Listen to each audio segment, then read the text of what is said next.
While we rarely skip an opportunity to praise the Volkswagen Golf, our infatuation has never fixated on the hatchback's price. That's because while its cost is reasonable, its core competencies, a solid structure, an impeccably finished interior, and comfortable and capable suspension, would be welcome at any price. And value is just one of the main criteria we use to name cars to our 10 best cars list, the others being satisfying driving dynamics and unparalleled execution of purpose. Because the Golf excels at all three, it has been named a 10 best winner for a decade running. Even so, we recognize that a vast swath of buyers shop primarily on value. Those shoppers will be pleased by the tweaks VW has made to the Golf lineup for 2017, the last model year before a facelifted edition arrives. The base price is effectively lower than it was last year, and the number of trim levels has been reduced from 4 to just 2, albeit each with more standard features than before. In other Golf news, the two-door body style has been axed, and by now you're probably aware of what happened to the diesel engine option. The payoff, Volkswagen's adjustments leave the Golf lineup with only the base S and the now top-off-the-line Wolfsburg edition models, both 4 doors with either a 5-speed manual transmission or a 6-speed automatic paired with a gasoline or turbocharged 4-cylinder engine. Other Golf-based derivatives continue, including the longer Sportwagen, the semi-rud Alltrack, the sporty GTI, and the even sportier all-wheel drive Golf R.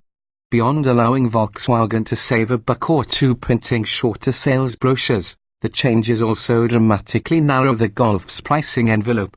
Previously, the basic Golf range spanned nearly $9,000, from the $19,315 two-door Golf to the four-door $28,245 Golf SL. For 2017, just $2,800 separates the least and most expensive Golfs. The 17 Golf S starts at $20,715, or $280 cheaper than last year's base four-door Golf, and it includes more standard equipment, such as a leather-wrapped steering wheel and a more modern 6.5-inch touchscreen with Apple CarPlay and Android Auto integration. It is the $22,415 Wolfsburg edition tested here, however, that best represents Volkswagen's value-added strategy for 2017. It comes with a sunroof, rain-sensing windshield wipers, automatic headlights, heated front seats, proximity key entry, blind spot monitoring, forward collision warning with automated emergency braking, and forks leather seating surfaces. The only option besides paint and upholstery colors is the 6-speed automatic transmission $1,100, which our test car had in place of the standard 5-speed manual.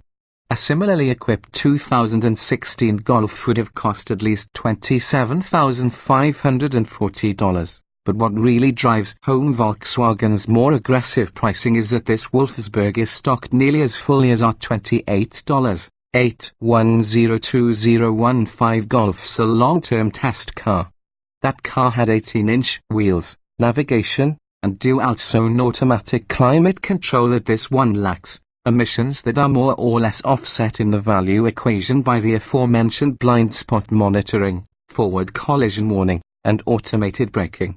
Previous Golfs aren't the only cars undercut by the 17 Golf. The Wolfsburg edition, in particular, compares favorably with the prices for similarly equipped hatchbacks such as the Mazda 3, Ford Focus, and Chevrolet Cruze. New price, same performance. Its slighter price tag has no effect at the test track, of course. The turbocharged 1.8-litre 4-cylinder still makes 170 horsepower and 199 lb-ft of torque, and the 6-speed automatic transmission's ratios are unchanged. The Wolfsburg model tested he reached 60 miles per hour in 7.3 seconds and stopped from 70 miles per hour in 168 feet. Those figures are a shade better than those laid down by our 2015 long-term test car when new. This Wolfsburg's 0.84 grams skid pad grip figure trails that car's, due to its less grippy tires on 16-inch wheels in place of the older model's 18-inch rubber. Objective performance makes up only a small part of our appreciation for the Golf, though. Subjective matters like the way the suspension soaks up road aberrations while keeping the body flat and controlled through corners, the impeccably assembled cabin, and the boxy hatchback body's incredibly practical cargo hauling ability draw us to the VW again and again. That said, a few on our staff disparage the square corner shape, which has barely changed for decades. We're happy to report that VW has addressed a few shortcomings we noted in our previous 40,000 mile test. The 6.5-inch touchscreen, new for the 2016 model year, is much quicker to respond than the 5.8-inch unit in our long-term Golf and exhibited no untoward or buggy behavior. The graphics on both the touchscreen and the gauge cluster information display still could use an injection of pixels for a sharper, more modern look, but function over form wins the day here.